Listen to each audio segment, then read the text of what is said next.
Mana shu o'rinda bir muhim bir narsa bor.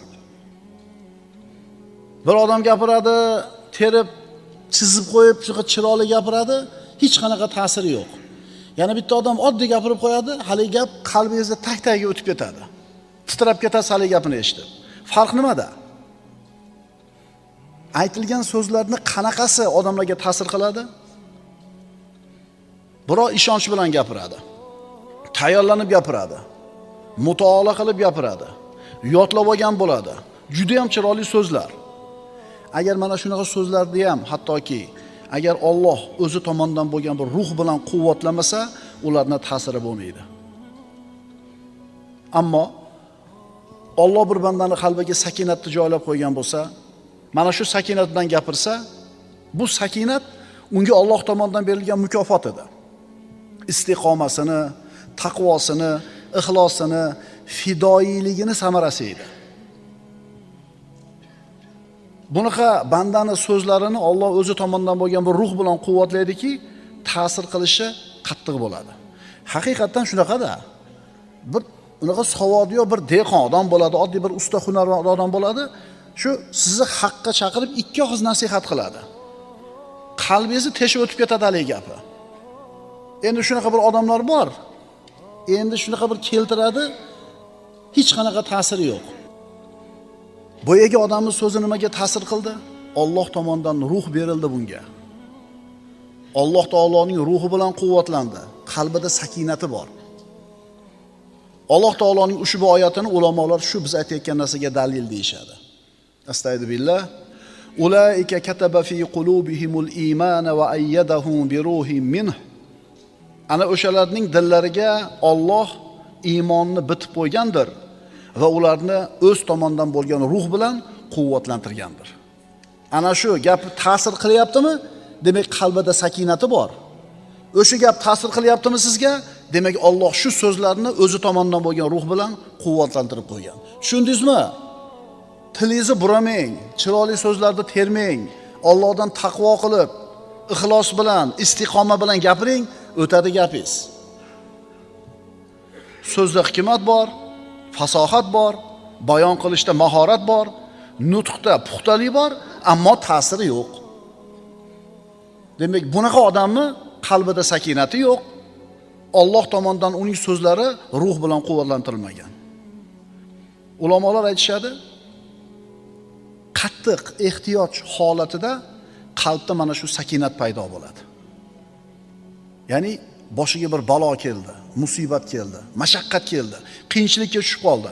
Mana shu paytda qilgan duosi sakinat bilan qilingan duo bo'ladi. Sidq dildan so'raydi. Shu paytda Alloh taolo uni qalbiga tajalli qiladi. Shunda uni aytayotgan so'zlarda ruh bo'ladi. Bu Alloh taoloning shu bandasini qalbiga qilgan tajallisi bo'ladi. So'zlarning ta'sirining sababi shu. Sakinat. Sakinatning nozik ta'riflaridan. Sakinat nur, sakinat quvvat, sakinat ruh. Alloh taolo mana shu sakinat orqali birodar senga bir nurni kashf qilib beradi. Ana shu nur seni qalbingga joylanganidan keyin iymon dalolatlarini ko'rasan, haqiqatlarni ko'rasan. Mana shu nur qalbingga berilgandan keyin haq bilan botilni ajratadigan bo'lasan. Hidoyat va zalolatning farqiga borasan. Egrilik yoki to'g'rilikni o'rtasidagi farqni ko'rasan. Ya'ni sakinati bor odam qalbida, xotirjamligi qalbida bor bo'lgan odam, uni o'zini fikri bo'ladi. O'zini nazari bo'ladi, o'zini qarashi bo'ladi. U kim nima desa ergashib keta olmaydi. Sakinat Alloh tarafidan bandani qalbiga solib qo'yiladigan nur. Bu nur bilan hamma narsani o'zini boricha, holicha ko'radi. Shuning uchun birodarlar, Alloh qalbiga sakinat joylab qo'ygan banda bu hazakam odam emas. Bunaqa odam narsalarni zohiriga qarab, ustidagi suratiga qarab aldanib qolmaydi. Qalbida sakinati bor odam narsalarni haqiqatini ko'radi. Dunyo matohi qo'lida katta, uy joyi chiroyli, mashinasi yangi, katta puli bor. Ammo harom narsani tijorati bilan boyigan. Ana shu qalbida sakinati, nuri yo'q bo'lgan odamlar havas qiladi buni. Chunki zohiriga qarab aldanyapti-da bular. Ammo qalbiga nur bergan, sakinat berilgan bandachi? Yo'q deydi. Xudo saqlasin bunaqa bo'lib qolishdan deydi. Chunki bu haqiqatini ko'radi. Demak, sakinatni nima dedik? Nur, quvvat, ruh dedik. Ana shu ruh bo'lsa insonda qalbida, u xushyor bo'ladi, sergay bo'ladi. Demak, sakinat deyiladigan ruh insonni xushyor qilib qo'yadi. Sakinatning ma'nolaridan. Sakinat mo'minning qalbidagi nur deyildi. Hamma narsani asl suratini shu nur bilan ko'radi. Sakinat mo'minning qalbini egallagan bir ruhoniyat. Ya'ni uni qalbi tirik bo'ladi. Qalbi uyg'oq, g'aflatda emas, Allohdan uzoqlashmagan, shahvatlarga cho'kmagan, o'zini doim hisob-kitob turgan va kunidan rozi. Sakinat to'g'ri ilmga asoslangan quvvat. Mana shu quvvati bilan banda o'zining shahvatlarini, chaqirg'alarini sindiradi. Sakinatning lavozimlaridan. Shahvatning chaqirg'alarini mag'lub qiladigan quvvat. Mana hozir aytdik-ku. Nafsingiz, shahvatingiz chiq turib ket deydi. Berma deydi. Uxla deydi. Namozga chiqma deydi. Qo'y, sendan boshqa odam yo'qmi deydi. Masalan, bir hafta chiqib masjidda ozon aytasan, ertaman bomdodga desa, nima deydi nafsimiz? Lekin so'pakalarimiz nima bo'lgan? O'sha ko'nikib ketgansizlar-da, to'g'rimi bunga? Oddiy ish bular uchun. Nafs uxla degan vasvasani qilmay qo'ygan. Chunki bu quvvat bilan, bu biz aytayotgan qalbdagi quvvat bilan nafsni sindirib bo'lgan. O'sha turib chiqib ozonda aytish oddiy narsa unga. Demak, sakinatning lavozimlaridan shahvatning chaqirg'alarini sindiradigan quvvat.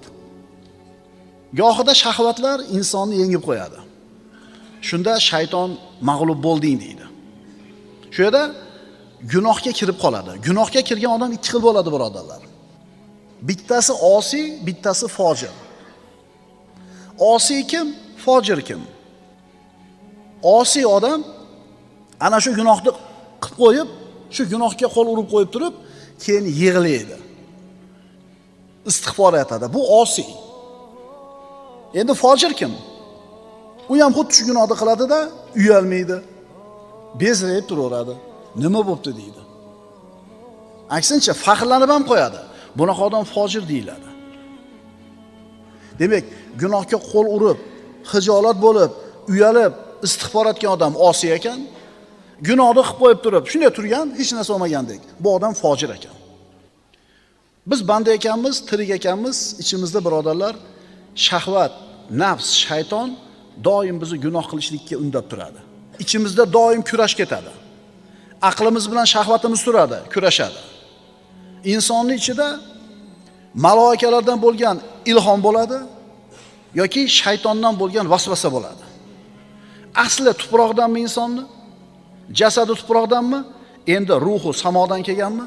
Mana shu tuproq tomoni bilan samoviy tomoni doim kurashib turadi. Kimdir umuman mana shu shaytonga, nafsga yengilgan, uning ichida kurash bo'lmaydi ham. Endi mo'minchi gohida shahvatini sindiradi, gohida mag'lub bo'lib qoladi. Agar mo'min bandani qalbida biz aytayotgan shu sakinat bor bo'ladigan bo'lsa, u shahvatni sindirishlik quvvatiga ega bo'ladi. Sakinatning nuroniy tarafi bor, ruhoniy tarafi bor, hamda quvvat tomoni bor. Ana shu bilan shaytonni va nafsini, shahvatlarni sindiradi. Sakinat nur, hayot va ruh. Nur bilan ko'radi, hayot bilan saodatli bo'ladi, quvvat bilan sindiradi. Demak, sakinat ichimizdagi nur, hayot va ruh ekan. Astagfirullah. Fa anzalallohu sakinatahu ala rasulihi va alal mu'minin. Alloh o'z payg'ambarining va mo'minlarning ustiga o'z sakinat oromini tushirdi. Agar Alloh bandani qalbiga shu ne'matini ato qiladigan bo'lsa, Hatto osiy bo'lgan inson Allohga tavba, nasuh tavba qilsa, Alloh unga ham sakinatni beradi. Ana shu sakinati tufayli endi qalbida quvvat paydo bo'ladi. Shu quvvati bilan endi shahvatlarni sindira oladi. Mag'lub edi, g'olib bo'ldi. Bo'yinsungan edi nafsiga, shahvatiga, endi bo'yin sundiruvchi bo'ldi.